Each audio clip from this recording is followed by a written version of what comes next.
go. Okay, members and friends. I'm up by the homeless shelter over here, and I'm hustling up some work here, right, with some guys for some food, okay? Not too many of these people know my story. They don't know that my dad's been medically kidnapped and shipped over to Victoria. So I'm bringing it to the streets. I said I would. I'm kind of pissed off, but this buddy said he'd work for me for a few hours in exchange for some food. I gotta get out into my yard and I gotta do that. But in the meantime, here's a disparity. My dad gets $3,000 a month in a pension plan, and he got medically kidnapped, right, by some extended family that has absolutely paid him no mind for 30 years. Yeah. And then all of a sudden he got old, got a lung infection, ended up in the hospital through Fraser Health, right? Developed a little bit of delirium because he's 76 years old. And then they did something to him and confused him. And next thing you know, 76 years old, he ups and disappears. Gone. That's my stepdad, been living with me for 23 years. Oh, stepdad, shit. So anyway, in the real world, I know my dad wouldn't leave me in a lurch and expect me to deal with all the fucking responsibilities in a day-to-day, schedule, calendar. So the yard has to get done, and when my dad was living with his family, his immediate family, I used to come out here and hire guys from time to time and pay them some cash. And that was important to them. And it was important to us, right? Yeah. So now I'm broke. So I'm out here hustling with food. Is that on me or over there? No, it's on you. It's definitely on you. Right. And I'm wait till I come out with my flyers and my banjo and my fucking drums and my fucking guitars and the keyboard, because I got all that shit. Because I do work on a non-profit, and this is what these people in Victoria are disrespecting. They're disrespecting the freaking people that are out here and don't get the health care because they don't got $3,000 a month. It's all about money when it comes to my dad, but what about these people? So, we'll be back. Okay, members and friends, as you can see, it's starting to get dark now. So that fella that I hired today, I ended up giving him some money. My daughter lent me $25. He worked for 2.5 hours. What he did is he took out all the rocks. Did a really good job. I was pretty impressed, actually. He's quite focused. You can see what he's done. That was no fun job. Dug it all up for me. So I don't know, I think maybe I might turn part of this into a garden. And what I've been doing is taking out the bricks and then putting the good dirt into the box, and then taking the bad dirt from on that side and putting it underneath the bricks. And I brought up the bricks a bit. So hold on, I'll be right back. Okay people, I'm inside now. It's 7:45. I came in at about 7:30. I got out there at 11 with that fella. His name's Zach. I think it's Zach. He worked for 2.5 hours. He had somewhere to go, so that's okay. He did a pretty good job. He didn't really want the food because he's homeless. He has no place to put it. Right? But he likes oranges and stuff, so I told him to kind of just give me an idea of what he likes, and when I get some money, I don't know when that will be, but I pick up things sometimes cheap, right? So I'll look for certain things because I want him to continue helping me, because I just need to get this yard done with. I said by the end of summer, and he said, well, that's too long. I said, I know, but anyway, I was talking to the fella today that had the collection box out in the street. He left it at his buddy's house. And then, I don't know, something happened. Got raided or something. All his stuff was taken. That box went missing. So, we got one missing in action right now. Whether somebody broke into it and smashed it up to get the little $15 out of it, or whether they're just hanging on to the box. It's pretty straightforward. All they have to do is look for New Nations Unity online and, ask around out there, and people know who I am. So, you never know. It might surface. It might surface like that book. That book I have. That 10 years later, I find it at Value Village after I lent it out to somebody and it disappeared from them, and I thought, oh my God, my book. And sure enough, it was the same book, my book that I found 10 years later at Value Village. So I'm not too worried about that box. I'm sure it will show up at some point. So anyway, the fella that had the box, he says he wants to, get proactive and speak about what's going on in terms of I'm tired, people. I've been lifting, I don't know how many buckets of freaking dirt I lifted today. Probably about 15. I'm really feeling it right now. The disparity, right? Because you see me hollering in this video. I'll put it before this. Shows you how angry I am about what's going on with my dad.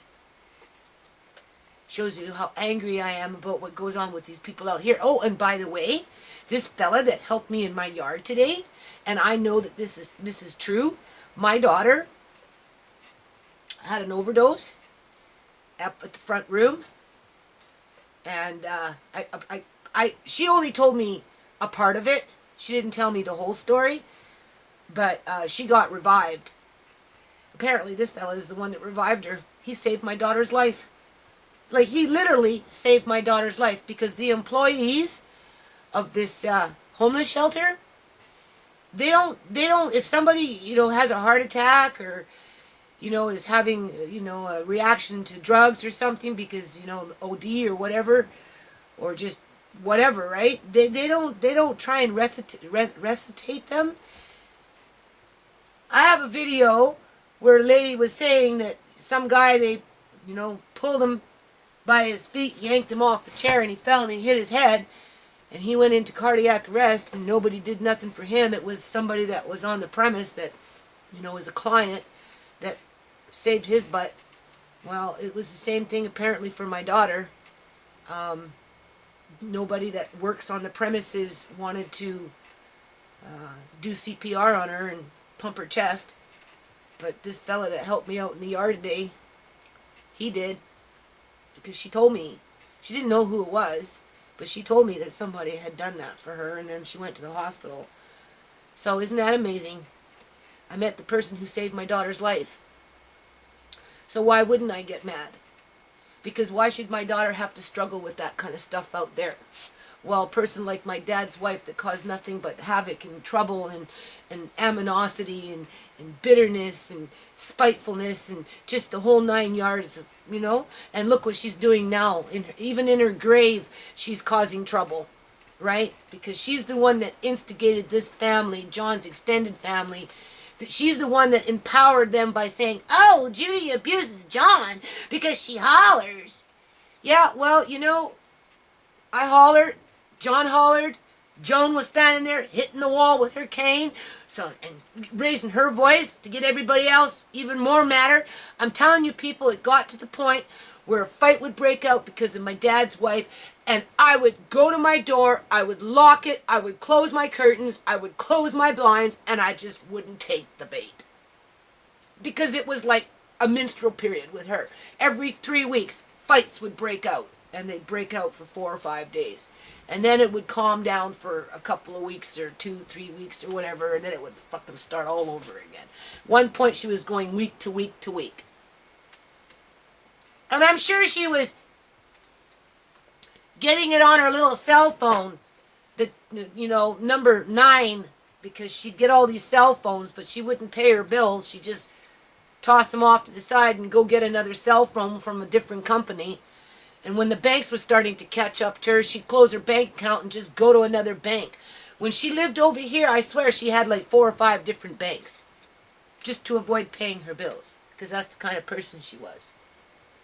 So, I'm sure she was videotaping, or not videotaping, but sound recording those on her cell phone. Those hollering matches. When I'm telling my dad, get the fuck out. You want to sit up there and argue with me? I'm working, and you want to accuse me of picking on Joan? I'm outside, man. Half the time I was outside, I'd have to come inside and get in the middle of the fight right? And then she just, you know, fighting with my daughter, you know, daughters, just fighting. So she's still instigating, right? Because that's what they're using. Oh, well, you know, she hollers. John's scared. You know what? John liked it. He lived here for 23 years. It kept him busy. It gave him something to do, right? It kept his mind active. You know, he had an opinion, right? On our good days, we used to discuss what the plan was, you know, how we were going to tackle things. The only thing that I ever really did behind his back once was I went to a furniture store. This was like, oh God, 20 years ago. And I got credit. And I needed a good table, a kitchen table, a good one that could handle the wear and tear. So I racked up $2,000 and I bought myself the table that I still have 20 years later. And it's still straight. And it's been holding up all these years. I've had this table in New Westminster in an art gallery when I was working on the nonprofit back in, 2001, 2002. And I was renting I rented out, you know, some space. Tried to start a little dance club for the kids. And I moved that table there. It sat there for 3 months and then it came back home. You know, it's still here. But other than that, you know, John was very involved with the politics in the house. Maybe he didn't know the dollar amount for everything in terms of bills and, you know, and blah blah blah and dollar this and dollar that. But like when it came to anything major, we sat and we discussed it. We never fought over money. We didn't fight over what bills needed to be paid, right? What we fought about was when I lived in my shanty shack. At one point, Joan was calling like 25 times in a day. Like, she'd call. 15 minutes later, she'd call again. A half an hour later, she'd call again. And this would go on and on and on. And I'd be like, you know, can you just tell her to stop calling so fucking much? Oh, and then she'd get up. And as soon as John would say, well, you know, you need to slow down with your phone calls because, you know, the phone is ringing like every 20 minutes. And I'm trying to work or what, you know, type. In those days I was doing a lot of typing and or cleaning or cooking or, you know, whatever. I mean, it got to the point where I just had to unplug the phone for a while because she was just doing it on purpose. And then when John said, like, you know, please don't call, so, you know, you don't have to call like 25 times in a day. You know, just call 3. 1 in the morning, 1 in the afternoon, 1 in the evening. All of a sudden I was picking on her. Ooh, Judy's picking on me. Picking on me. Ooh. Yeah, right. That's why I let her move into my house. So anyway, I paid this guy $25. I borrowed it off my daughter. Now I get my little welfare check tomorrow for $1,000. I have to give back my daughter the $25. So when I start this little GoFundMe, get out in the streets and start hustling, and I already got people that want to step up to talk with me about this stuff that's going on, you know, with the healthcare system and how it treats some people and how it treats others, right? You know, I'm gonna ask for, you know, to pay people to work, right? You know, when you're homeless, you know, you need money. People need money. Like, I don't know what our government thinks, right? I don't know how they expect people that are, you know, on the fringe of whatever, you know, whether they have mental illness or not, but they're homeless and they've been homeless for a while. Like, I don't, you know, I was listening to the BC legislative with the BC Liberal government getting up there. Well, it's a choice. It's a choice for people to do drugs. Well, you know what? Say that about Joan. Say that about Joan and like John's wife. Say that about Joan and her $2 billion freaking healthcare system dying every week, going to the hospital in an ambulance and this test and that test and blah blah blah, and the government paying her pension and paying her superannuation and, you know, giving her buyouts and, you know, paying for her medicine and, you know, and deductible this and deductible that, and she got a fucking scooter, people, for $5,000 for free. That thing was just given away, by the way. But the thing cost like $5,000. It was just given to her. when she got a scooter. Don't ask me how that one happened. It was the drive kind. It was pretty fancy dancy. The guy who got it for free really needed it because he came to the house. I met him. He was all gimped up, so it would definitely benefit him. He was supposed to give pay $80 or something like that to my daughter, but it never happened. So, but anyway, I'm gonna get my little stub with my little welfare check, and then that's when I'm gonna go to the Supreme Court. I'm gonna register myself if I'm not still registered there, because I registered myself when I wanted to fight for Andre, right? So when I get that, sometime next week, I'm going with Andre to the Supreme Court. I have to pay $11. It's $5.50 just to cross over. It's just a fucking SkyTrain. One SkyTrain and $5.50. It's stupid.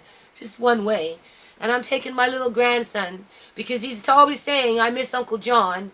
I miss Uncle John. So I guess Andre is going to learn young what it means to fight for Uncle John, because he's going to probably spend a fair amount of time at the courthouse with me in regards to the Supreme Court and across the water, you know. I mean, I only have so much money, right? I have no money, really. So, you know, at some point, though, I am going to hit the streets. I got loud today up by the homeless shelter.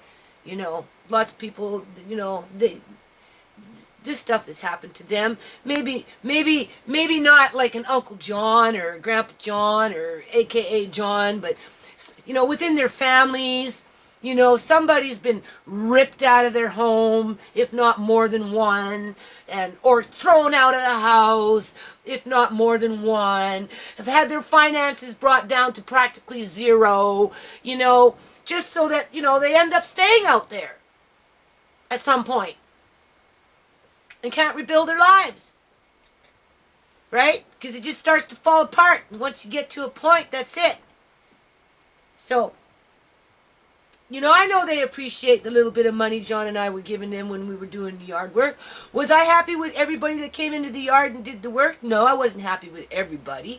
But all in all, you know, we got the greenhouse made. The shed's mostly done, right?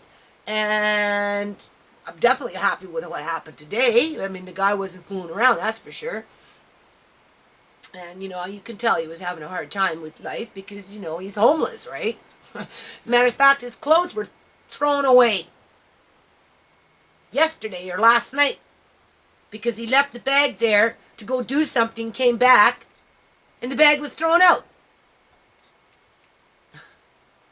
You know, like, where do they expect these people to go? Like, this is where somebody needs to go straight up to the politician that represents this city and say, where do you expect these people to go? Where do you expect my daughter to go? What's the difference between Joan and my daughter? Outside of a government pension.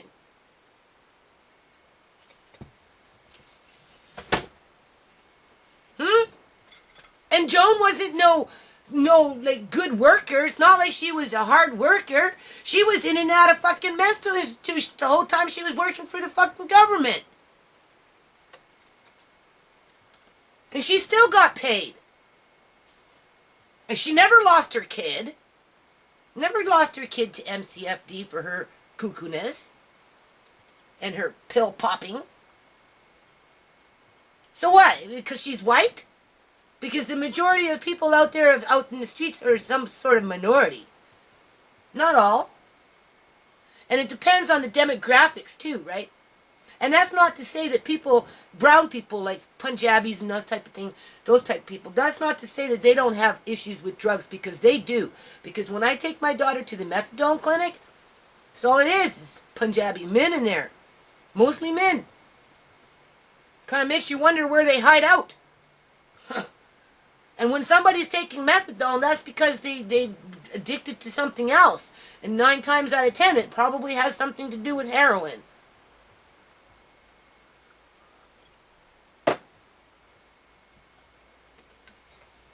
anyway, if I don't make it this week, I'm making it next week to the Supreme Court. I'm registering myself. I'm just trying to do a little catch up on this yard. I have to put in 3 to 4 days a week. It burns me out, especially when I'm lifting up 15 to 25 buckets of freaking sand, grit, and dirt and carrying it, 25 feet from one spot to the other spot, back and forth, and I'm shoveling and doing whatever.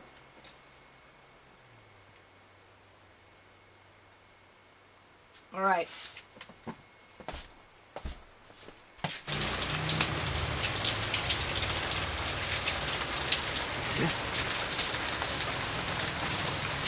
This is how things get ruined, people. Trying not to bitch here, right?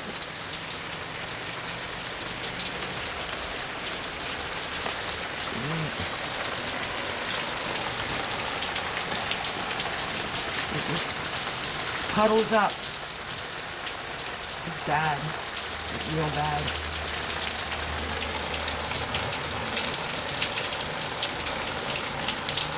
And don't forget, we get the water from next door. All of it. Alright. I'm trying to make something here, I don't know. A little rain chain or something, but I don't know, people. You can see it starts to cool over there too. But I'm going to put a little drainage pipe in there, because I have to clear out this walkway. You can see I've already started to move the rocks. I don't take out that blueberry plant. I don't put it in the front because chickens just eat it anyway. And there's another little one over there somewhere. I'll dig them up and put that in the front too. So, a little onion patch. Planted some potatoes, some more onions. So far, I've left that box there for the chickens. Gotta go and trim blackberry bush. We're really not interested in blackberries this year, so I'm gonna chop that down. And then the raspberries are coming up. Okay, so we're just gonna go through some spots around here where you can see where the water is pooling. There. It's like all over the place, people. There's the big one. Right, you can see it just washes away. Look how it's pooling. This is the way it was before. Right? It's like a bloody mud pit.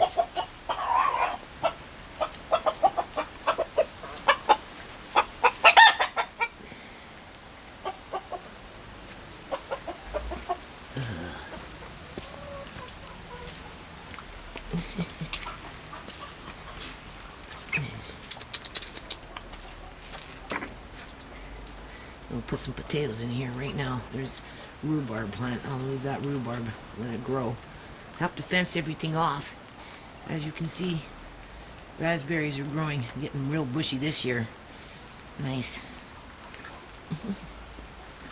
And if you notice in here, everything just molded up. All of it. All has to come out, be wiped down with bleaching water. I don't know what the heck I did wrong, but it's dripping water. Plastic just attracted condensation. That wall over there is no good anyway, so I don't know, people. I just wish, somebody would make me a proper freaking shed, man.